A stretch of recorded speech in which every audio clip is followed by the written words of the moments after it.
안녕하세요. 오늘도 사연 살롱을 찾아주셔서 감사합니다. 30대 중반 애청자입니다. 근육질 탄탄한 구리피 피부로 뜨거운 태양 아래 온 바다를 속속들이 누비고 다니는 바다 남자가 있었어요. 사람들은 자유롭고 낭만적인 그 남자를 이렇게 불렀죠. 뽀빠이 킴, 마도로스 킴. 어선선단의 선주이자 선장인 그 사내는 바로 제 친정 아버지세요. 그리고 친정 아버지는 지금의 모든 재산을 전부 스스로 일구어낸 자수성가형 위인이기도 하죠. 지금보다 훨씬 먹고 살기 어렵던 개발도상국 시절 친정 아버지는 추운 겨울밤을 지새울 연탄 한 장과 병든 노모에게 밥 재워 먹일 보리쌀 한 줌이 없어서 이웃집에 손을 벌려야만 했던 가난한 집안의 외동아들이었어요. 워낙 가난했던 탓에 국민학교도 다닐 수 없었던 친정아버지에게 가진 것이라고는 오직 건강한 신체, 단 하나뿐이었죠. 그랬던 친정아버지의 삶에 일생일대의 변화가 찾아온 계기가 바로 장가였어요.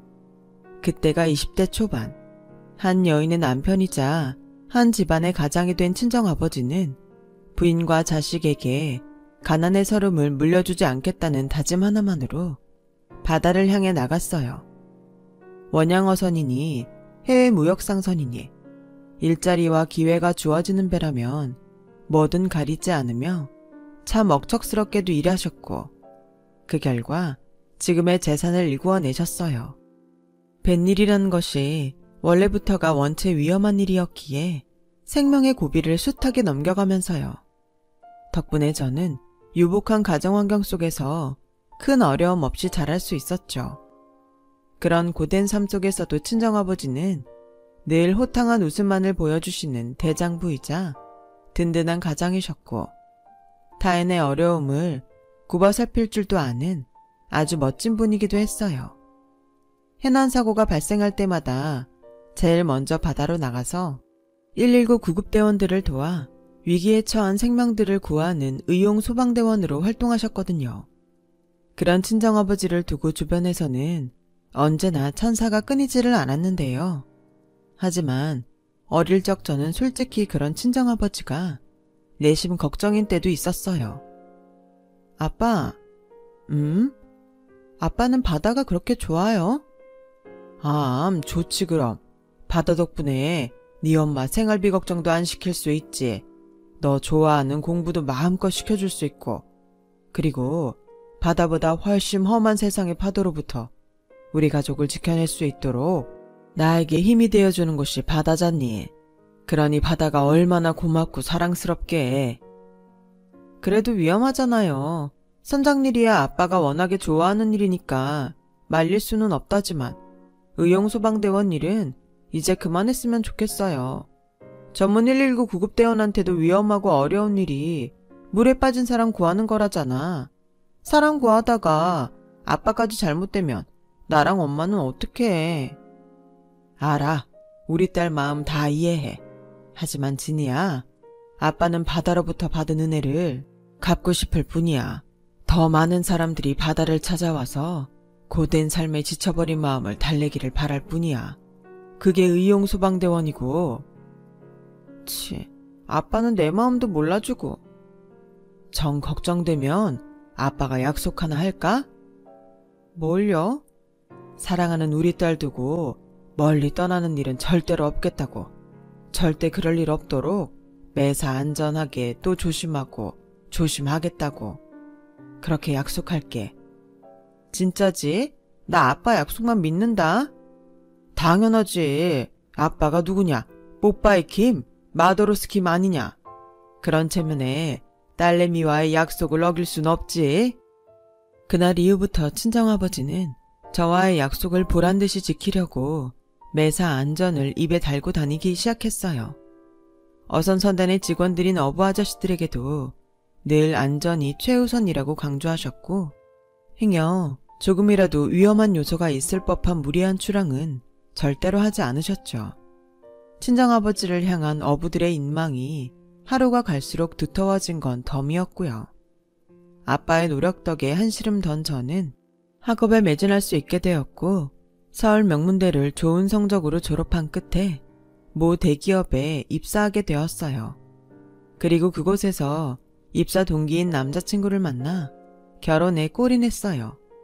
바람에 돛단 듯 아주 순조로운 일사천리였죠. 말 그대로 순조로운 일상이었어요.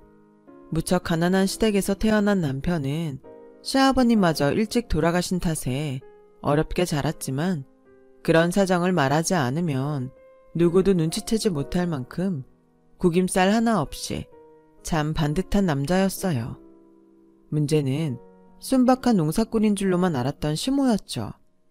살다 보니까 삶이라는 게 바다와 참 많이도 닮아있더라고요. 고요함 속에 언제나 폭풍의 씨앗을 감춰 얻은 바다 말이에요. 신혼의 단꿈에 한참 젖어있던 그 무렵 평화롭던 제 삶에도 폭풍이 찾아오더군요. 어느 날 저의 직장까지 찾아온 시모가 덜컥 내어놓은 그 말로부터 시작된 폭풍은 바로 사돈이 모아둔 재산이 좀 된다지? 아버지께서 누구보다 열심히 사셨으니까요. 젊을 적 타셨던 원양어선이니 해외 무역 상선이니 하는 배들이 워낙에 위험한 대신에 다른 직업들보다 보수가 훨씬 센 편이기도 하고요. 그래, 다 합치면 정확히 얼마나 된다던? 그 순간 저는 뭔가 쎄한 느낌을 받았어요. 상견례 때도 묻지 않은 친정아버지의 재력을 결혼까지 시켜놓은 그제서야 심지어 다 합쳐서 정확히 알고 싶은 이유가 대체 뭘까요? 당시 저는 모르긴 몰라도 평범한 이유는 절대로 아닐 거라는 짐작은 분명히 할 수 있었는데요. 이어지는 시모의 말이 제 짐작을 현실로 만들어버리더라고요. 우리 둘째 아들이 이번에 대학 졸업하는 거 알지? 그런데요? 걔 전공이 컴퓨터 쪽이잖니. 그쪽으로 사업을 하나 구상 중인 모양이던데 네가 사돈한테 얘기를 잘해서 투자금을 받아내야겠다. 네? 사무실 비용이랑 초기 자본금이랑 이래저래 해서 최소한 3억 정도는 해오렴? 아니요. 금액이 얼마냐는 뜻에서 되물었던 게 아니라 갑자기 무슨 말씀이냐는 뜻으로 네라고 했던 건데요, 전. 우리라고 언제까지 가난쟁이로 살라는 법 있니? 신분 상승을 하려면 사업이든 뭐든 도전을 해봐야지. 그럼요. 도전을 해보는 거야 열심히 산다는 측면에서는 나쁘지 않다고 생각해요. 근데요, 어머님. 다짜고짜 이러시니까 솔직히 좀 당황스럽네요. 3억이 무슨 작은 돈도 아니고요. 그리고 정사업을 밀어주셔야겠으면 다른 투자 방법을 찾아보는 게 먼저 아닐까요? 요즘은 국가에서 지원하는 창업 지원 사업 같은 것도 많고요. 머리가 있으면 생각이라는 걸 좀 해보렴. 지원을 받거나 돈 넣을 구석이 있으면 내가 여기까지 와서 이러고 있겠니? 이래저래 많이 알아봤는데 전부 다 퇴짜를 맞았다니까 어쩔 수 없이 찾아온 거지. 은행은요? 은행에서 대출받아서 시작하는 방법도 있잖아요. 우리 집안에 빚이 좀 많아? 이금융권까지 싹 돌아봤자 대출 한 푼도 못 얻겠더라. 아무리 상황이 어렵다고는 해도 이건 순서가 좀 틀리지 않았나요? 친정아버지에게 투자를 받으려면 적어도 무슨 사업인지는 설명을 한 다음에 부탁을 하던가요. 어른이 말하면 예 알겠습니다 하면서 고개 푹 숙일 일이지 어디서 고개 빳빳하게 쳐들고 따지니 따지기를. 그리고 평생 농사만 짓던 노인네가 컴퓨터 뭘 한다고 설명을 하기를. 그러니까 지금 어머니 말씀은 어떤 사업인지 묻지도 따지지도 말고 돈이나 가져다 바치라는 뜻인 거네요. 내가 언제 공짜로 가져다 바치랬어? 투자금이랬잖아. 어련히 알아서 몇 배는 갚아줄 투자금. 글쎄요. 지금 하신 말씀들로 미루어 봤을 때는 전망이 그렇게 밝아 보이지는 않는데요. 그리고 옛 어른들께서 말씀하시길 가족들끼리는 돈 거래하는 거 아니랬어요. 의상하기 십상이라고요. 그래서 CM이가 찾아와서까지 부탁을 하는데도 못 들어주겠다. 이건 부탁이 아니라 강요고요. 어머님도 제발 생각이라는 걸 해보세요. 그 돈이 어떤 돈이겠어요. 친정아버지가 위험한 파도를 목숨 걸고 헤쳐가면서 일구어낸 그야말로 피땀 같은 돈이잖아요. 그런 돈을 떡하니 내어놓을 수 있도록 친정아버지를 설득해달라고요? 아니요. 그렇겐 절대 못하죠. 이것이 만며느리랍시고 우냐우냐 했더니 시애미가 그렇게 만만해 보이든? 자식 얼굴에 똥칠하기 싫으면 말씀 가려하세요. 여기 제 직장이기도 하지만 어머님 큰아들 직장이기도 하니까 하나도 겁 안 나고 10원 한 푼 내어드릴 수 없으니까 앞으로는 이런 얘기로 찾아오지 마세요. 상당히 불쾌합니다.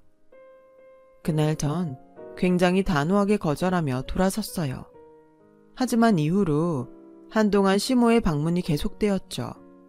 회사 로비에서 출입 금지를 당하자 주차장에서 동료 직원들 다 듣는 자리에서 저희 부부에게 돈 내놓으라며 온갖 욕지거리에 헛박질을 해대지를 않나. 신혼집 비밀번호를 바꿔왔던 날에는 열쇠집 아저씨까지 동원해선 집 안에 떡하니 들어앉아 기다리고 있지를 않나. 참, 기가 막히더라니까요. 물론 당연히 저희 부부 또한 한치도 물러서지 않았어요. 남편은 아나 무인인 시동생을 불러다 앉혀놓고 엄마가 저러는 동안 넌 대체 뭘 했느냐 꾸짖었어요.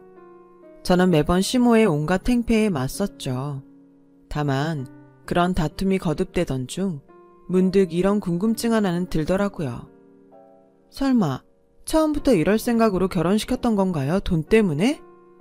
그럼 넌 시애미가 결혼을 반대하기라도 바랐다는 거니 지금? 상황이 이상하잖아요. 시댁에 처음 인사드리던 날부터 결혼하기까지 친정재산에 대해선 이런 방구도 얘기 없던 분이 갑자기 이렇게 돌변했다는 게 순순히 인정하면 투자금 3억 해줄 테냐? 그렇다면야 내 빈말로라도 인정하마. 우리 둘째를 위해서라면 내 기꺼이 똥찌개를 짊어지고 가시밭길을 걸어야지. 아, 그럼 제 남편은 어머님 자식이 아니라던가요? 심지어 큰아들의 장손인데? 호냐, 그래 너 말 잘했다. 도둑놈 심보도 정도껏 쉬어야지. 네? 내 큰아들이 어떤 사람인데 공짜로 데려가? 대기업 다니는 능력 좋은 남편감을 얻었으면 응당 그에 맞는 값은 치르고 데려갔어야 옳은 일 아니니? 부자 사돈 덕 보면서 외제차니 해외여행이니 떵떵거리며 사는 사람들도 많다던데 내 꼴은 이게 뭐야? 그 말에는 어폐가 좀 심하네요. 능력은 저도 좋아요. 저도 남편이랑 똑같은 대기업 다니고 남편에 비해서 모자랄 것 하나 없는 사람이라고요. 만에 하나 제가 남편에 비해서 좀 모자란다고 해도 그래요. 아들 팔아서 장사라도 하겠다는 건가요? 아님 아들 자식 가진 유세라도 떨겠다는 건가요? 너야말로 부잣집 유세나 떨지 마. 제가 무슨 유세를 언제 떨었다고 그러세요? 막말로 상견례 날 다짜고짜 돈 얘기부터 꺼냈다면 내 그 버르장머리 없는 성격에 결혼 파투 안 내고 배겼겠니? 그래놓고 뭐 갑자기 돌변한 모습이 이상해. 내가 돌변한 게 아니라 그때는 내 처지에 차마 재산 얘기를 꺼낼 수도 없는 비참한 입장이었던 거야. 지금은 엄연히 시애미 입장으로 할 수 있는 얘기가 되었으니까 돈 얘기도 꺼내는 거고. 이제야 좀 진심을 드러내시는군요. 그래, 드러냈다. 어쩔래? 너야 결혼이 사랑이었겠지만 나에겐 너의 결혼이 내 일생 일대의 투자였어 이거사. 그랬더라고요. 결혼할 당시에는 순박한 농사꾼으로만 보였던 시모는 가난에 대한 자격지심이 누구보다 강한 진상이었고 누구보다 음흉한 사람이었어요. 처음부터 제 친정으로부터 돈을 뜯어낼 생각을 숨긴 채로 결혼을 시켰던 거였어요. 다만 결혼을 추진하는 과정에서는 그 속내를 꼭꼭 감추었을 뿐이었죠. 행여 시동생 사업 투자금조로 3억을 달라는 얘기를 먼저 꺼냈다가는 부자 사돈과의 혼사가 물거품이 되어버리지는 않을까 두려워서요. 결국 시모는 저와 친정을 가족이 아닌 돈으로밖에 보지 않았던 것이라고나 할까요? 시모의 모든 속내를 알게 된 저는 모든 내용을 있는 그대로 남편에게 전했어요. 그러자 지독하고 끈질긴 3억 요구에 가뜩이나 지쳐있던 남편은 결국 시모를 향해 인간적인 실망을 아주 크게 느끼게 되었고 전 그런 남편을 대신해 시모에게 의절을 선언했어요. 결혼에 대해서 이 세상 사람들의 숫자만큼 많은 생각들이 있겠죠. 하지만 그렇다고 해서 모든 생각들이 존중받을 수 있는 건 아니에요. 그래서 그깟 돈 3억 때문에 이혼이라도 하겠다는 거야, 뭐야? 이 얘기를 대체 몇 번째 하는지 모르겠는데요. 말씀 바로 하시죠.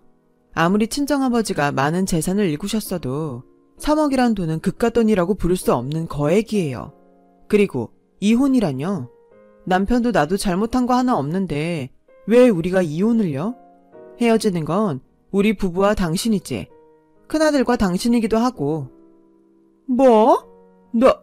너 이것이 기어코? 남편이 대신 전해달라더라고요. 얼굴 맞대고 살기에는 인간적으로 너무 큰 실망을 해버렸다고. 제 생각도 마찬가지예요. 우리 결혼과 친정아버지를 돈벌이로만 생각했던 당신과는 더 이상 가족일 수가 없습니다. 그니까 이 시간부로 우린 남남입니다. 그렇게 저희 부부는 시모와의 의절을 단행했어요.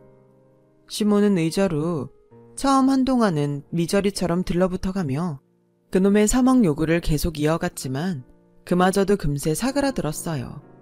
대장부 마도로스킴 딸다운 저의 억세고 대찬 철벽 방어에 결국 깨갱 꼬라지를 말고야 말았던 거죠.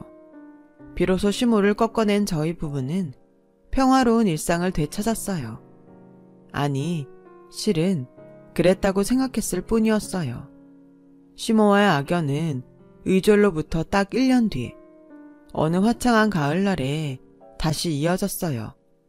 당시 회사에서 근무하고 있던 제게 어촌 고향마을에 있는 친정어머니로부터 가슴이 덜컥 내려앉는 전화가 걸려왔어요. 출항을 나갔던 친정아버지의 어선이 실종되었다는 충격적인 소식이었죠. 저희 부부는 자세한 내용을 전해 들을 겨를도 없이 급히 길을 나섰고 고향에 도착하고 나서야 자세한 내막을 들을 수 있었어요. 그날 아침 작은 낚싯대 한 대에 조난사고가 있었는데요.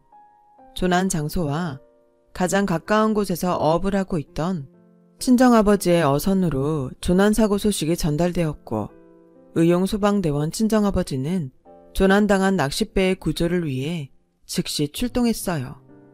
가까스로 낚싯배를 구한 아버지는 갑작스런 풍랑이 불어닥친다는 무전을 끝으로 행방불명이 되어버린 상황이었고요. 가능한 모든 인력이 총동원되어 아버지의 어선을 찾아 나섰지만 계속되는 풍랑 탓에 수색 작업은 쉽지 않았고 그렇게 애타는 며칠이 흘러갔어요. 저와 엄마는 아버지가 그처럼 허망하게 떠날 사람이 아니라는 굳은 믿음을 가지고 있었지만 저희도 결국에는 인간인지라 속타는 심정을 완전히 외면할 수는 없었거든요. 의절한 시모가 제 친정으로 모습을 드러낸 건 바로 그때였어요. 친척들을 통해 실종사고 소식을 접하고 불쑥 나타난 시모는 저와 친정어머니에게 뜻밖에도 무척이나 포근한 모습으로 다가왔어요. 사람이 살다 보면 원래가 다투고 그러기도 하는 법이야. 지난 안 좋았던 일들이랑 다 잊어버리고 지금은 마음을 추스르는 데 집중하자. 마음을 추스르다뇨. 저의 아버지 분명 살아 계실 거라고요. 장례를 준비하자는 뜻이 아니야. 너와 사부인이 강한 마음으로 버티고 있어야 수색하는 사람들한테도 힘이 된다는 소리지. 말씀은 감사한데요, 어머님. 갑자기 왜 이러는지 이해가 잘 안 되네요. 솔직히 저희 사이에 있었던 일이 작은 악연이 아닌데 저랑 친정을 일생일대에 투자라고. 그러니 순순히 3억 해놓으라던 때는 언제고 이제 와서 왜 이러세요? 불의의 사건은 심하게 다투고 원수가 되었던 가족에게마저 때로는 극적인 화해를 가져다 주기도 한다잖니. 우리도 그렇게 해보자꾸나. 이번 일 함께 이겨내면서 그간 쌓였던 억하심정도 다 치워내면서 다시 화목한 가족이 될 수 있어. 네, 감사합니다. 진심이라고 생각했어요. 그럴 수밖에 없었던 것이 시모가 하루하루 애만 태우는 저와 친정 어머니에게 아주 잘했거든요.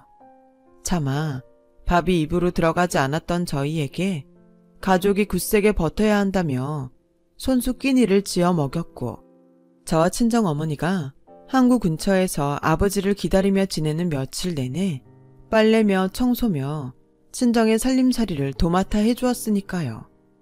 그런데 갈아입을 옷을 가지러 친정으로 향한 전 듣고야 말았어요. 친정 거실에서 시모가 시동생과 스피커폰으로 통화하는 목소리를 아주 고스란히요. 겸사겸사 잘 됐지 뭐. 이참에 사업 다시 준비하렴. 아, 돈이 어딨다고요. 형수한테서 3억도 못 받아냈으면서. 그거야 엄마가 얼마든지 해결해 줄 수 있지. 내가 쓸데기 없이 사돈댁 살림살이 살고 있는 줄 아니? 가사일 대신 돌봐준다는 핑계로 서랍이니 장롱이니 이래저래 뒤져보니까는 이 집 재산이 얼추 30억 정도 나오겠더라 얘. 그게 우리 돈인가? 그 집 돈이지. 글쎄 걱정하지 말라니까는. 사돈양만 실종된 지 벌써 며칠째니 이만하면 장례 준비할 때도 되었지. 암튼 간에 사돈양반 죽으면 이 집 전 재산 엄마 돈으로 만들 방법을 생각해 뒀으니까 넌 사업 준비나 열심히 하고 있어. 알았지 아들? 그 통화를 숨죽여 듣고 있어야 했던 제 기분이 어땠을까요? 이가 갈리고 피가 거꾸로 솟는 느낌이었어요. 멀쩡히 살아계실 아빠를 죽은 사람 취급하는 것도 모자라서 전 재산을 빼앗아갈 심산으로 나와 엄마를 속였다니 이루 말할 수 없는 배신감이었어요. 저와 친정어머니는 다만 착한 사람이었고 건네오는 호의를 인간적으로 선하게 받아들여 주었을 뿐이었죠. 잘못은 흉악한 배신을 꾸미고 있던 시모가 전부 다 한 거고요. 그래서 전 그때도 그렇고 지금도 그렇고 하늘 아래 한 점 부끄럼 없이 당당해요. 피해자가 잘못했다며 고개 숙이는 법은 없으니까요. 어쨌든 저희 부부와 친정어머니가 아버지의 무사기원을 향한 염원과 시모를 향한 응분의 참교육을 다짐하며 마음 아리를 하는 동안 항구에서의 시간이 또 하루가 흘러갔고 시모는 그 하루 사이에 감쪽같이 종적을 감췄어요. 시모와 함께 친정아버지의 서재 서랍장에 들어있던 인감도장 중 하나도 감쪽같이 사라져버렸죠. 아무래도 시모가 훔쳐낸 인감도장으로 친정의 많은 재산을 도둑질해갈 음모를 꾸미고 있는 것이 확실했어요. 전 그걸 반드시 막아내야만 했는데요. 친정의 전 재산을 사이에 둔 시모와의 싸움은 그로부터 며칠 뒤 친정아버지 조난 사건을 순조롭게 마무리 지은 저희 부부가 응분의 참교육을 위해 시댁으로 향하면서 시작되었어요. 당시 시댁에는 시모와 시동생 내외가 한바탕 잔치를 벌이고 있었죠. 제 친정아버지의 사망이 확정되는 순간 친정의 전 재산이 30억 넘는 돈들이 자신들의 것이 될 거라면서 희희낙낙해대는 말과 표정들이 아주 가관이더라고요. 그 모습을 마주하기 무섭게 격분한 저는 당장에 잔치상부터 때려 엎었어요. 버르장머리 없기는? 왜? 네가 아직도 부잣집 딸이라도 되는 줄 안다든? 내가 지금도 가난쟁이 시애미로 보여? 조만간에 네 애비 시신으로 발견되면 니들은 알거지 신세야. 뭐 제대로 알지도 못하면서 감히 어디서 함부로 남의 집 잔치상을 뒤엎기를. 그렇게 거만한 태도로 절 쏘아붙인 시모는 웬 서류 한 장을 꺼내놓았어요. 그 서류에는 친정아버지의 서재에서 훔쳐낸 인감도장이 찍혀 있었고 친정아버지의 재산 전부를 시동생의 사업에 투자하겠다는 내용을 담고 있었죠. 당연히 시모와 시동생이 함께 만들어낸 투자 계약서에 훔쳐낸 인감도장만 찍은 가짜라는 사실이 눈에 너무 선했고요. 하지만 그 인감도장의 정체를 알고 있는 제 입장에서는 그저 코웃음이나 픽픽 나올 만큼이나 너무 가소로운 일이었죠. 왜 계속 웃고만 있니? 계약서가 만만해. 너희 식구들 거리에 나앉게 생겼다고. 웃기니까 웃죠. 인감도장 훔쳐내서 찍은 가짜 계약서 한 장 가지고 인생 한방 신분 상승에 성공한 사람처럼 벌써부터 거들먹거리는 꼬라지가. 허머, 증거 있으세요? 이 계약서에 찍힌 인감도장이 가짜라는 증거가 있어? 아, 있으면 고소를 하시던가요? 어머머머, 근데 이걸 어쩌나? 이 계약서 이거 네 애비가 살아생전에 직접 쓰고 직접 인감까지 찍어준 진품이란다. 끝끝내 잡아떼시겠다. 잡아떼면 니까짓 게 뭐 어쩔 건데? 죽은 네 애비가 살아 돌아와서 난 이런 계약서에 인감도장 찍은 적 없다고 증언이라도 하겠니? 아님 소송을 하겠니? 안 그래? 바로 그때 그 사태를 줄곧 지켜보고 있던 한 남자의 굵고 묵직한 목소리가 들려왔어요. 제가 증언한다면 이 말 같지도 않은 일을 이쯤에서 그만두시겠습니까, 사돈? 설마 하는 표정으로 목소리를 향해 돌아본 시몬은 순간 사색이 되고야 말았어요. 맞아요. 풍랑에 행방불명되셨던 제 친정 아버지셨죠. 아니야. 이럴 순 없어. 당신 바다 한가운데서 행방불명된 지 거의 일주일이 지나도록 흔적조차 찾을 수 없었잖아. 그랬었죠. 우리 딸아이 덕분에 이렇게 멀쩡히 살아 돌아올 수 있었지만 이게 대체 무슨 일이냐고요? 제가 풍랑을 뚫고 바다로 헤엄쳐 들어가 친정 아버지를 구해온 것이냐고요? 설마요. 저도 한낱 평범한 인간에 불과한걸요. 그럼 사라졌다던 친정아버지가 대체 어떻게 그 자리에 올 수 있었냐고요? 사랑하는 저를 두고 멀리 떠나는 일은 절대로 없을 거라며 친정아버지가 어린 제게 해주셨던 약속 말이에요. 친정아버지가 그 약속을 지키기 위해 안전을 최우선으로 삼아왔다는 약속. 바로 그거였어요. 아버지가 철저히 지켜온 안전에는 선단의 모든 어선마다 아무리 적게 잡아도 최소 2주치 분량 이상의 비상식량을 준비해두는 것까지 포함되어 있었거든요. 아버지의 사건 당일 조난당한 낚싯배를 구해낸 친정아버지는 마침 갑작스런 풍랑이 불어닥치자 가까운 무인도에 배를 안전하게 정박해둔 뒤에 미리 준비해둔 최소 2주일치만큼의 비상식량으로 일주일간을 아주 넉넉하게 버틸 수 있었어요. 수시로 비가 내려준 덕분에 물 걱정도 없었고요. 평소 바다를 결코 얕잡아보지 않았던 친정아버지의 가치관과 부모를 사랑하는 딸 자식인 저와의 약속 덕분에 친정아버지는 무사 귀환할 수 있으셨던 거죠. 모든 내막을 알게 된 시몬은 잠시 망연자실에 있었어요. 하지만 이내 표독스러운 표정으로 30억짜리 가짜 투자 계약서를 다시금 꺼내들며 최후의 발악을 시도했죠. 그래서 죽은 줄 알았던 사람이 살아서 나타나봤자 내가 지금 들고 있는 서류가 유산 상속자 지정 서류인 줄 알아? 이거 사돈 인감도장까지 찍혀있는 투자 각서야. 네 애비가 죽어버렸으면 일이야 편했겠지만 살아있어도 상관없어. 내가 만들어낸 가짜라는 사실을 물증으로 증명하지 못하는 이상 너희 전 재산 30억은 우리가 가져가게 되어 있다고. 나 원참 사람이 어쩜 이렇게 무식하고 똥오줌을 못 가리는지. 뭐가 어쩌고 어째? 그 계약서에 찍혀있는 인감도장 한문이죠. 그거 뭐라고 써있는지 한번 읽어볼래요? 한문은 뭐하러? 그래봤자 사돈 이름이겠지. 왜? 한자 까막눈이신가?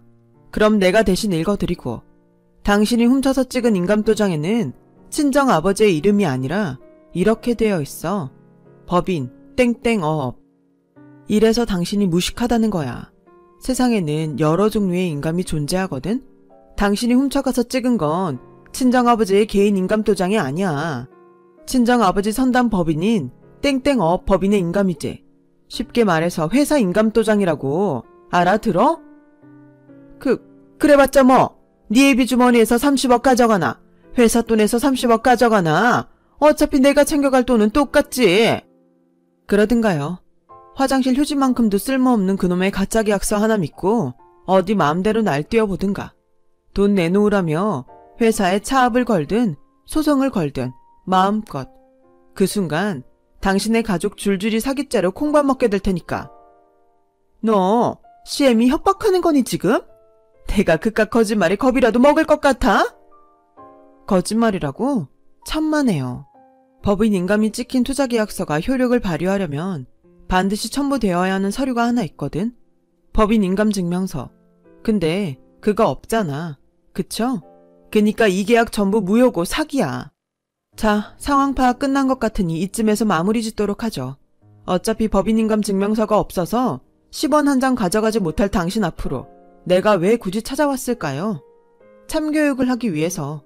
이 말은 꼭 해주고 싶었거든. 도둑질도 머리가 좋아야 해먹는 겁니다. 제 승리였어요.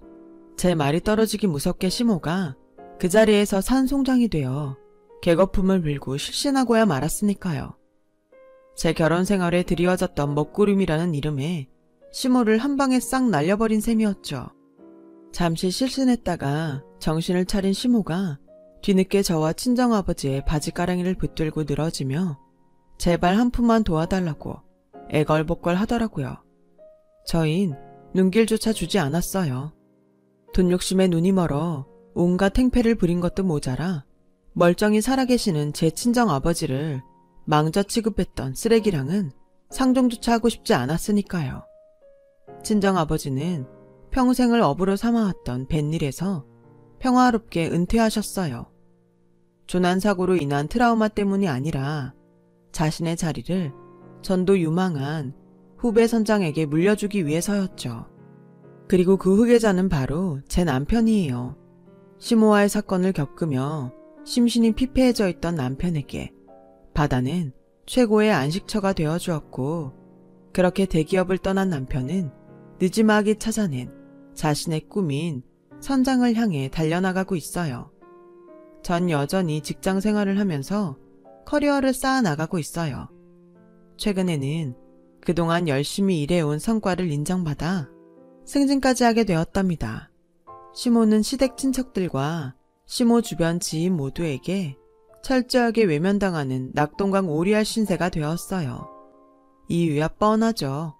시동생의 사업자금을 빌려달라면서 여기저기 행패를 부리고 다녔거든요. 물론 저희 부부와 친정 근처에는 얼씬도 못하고요.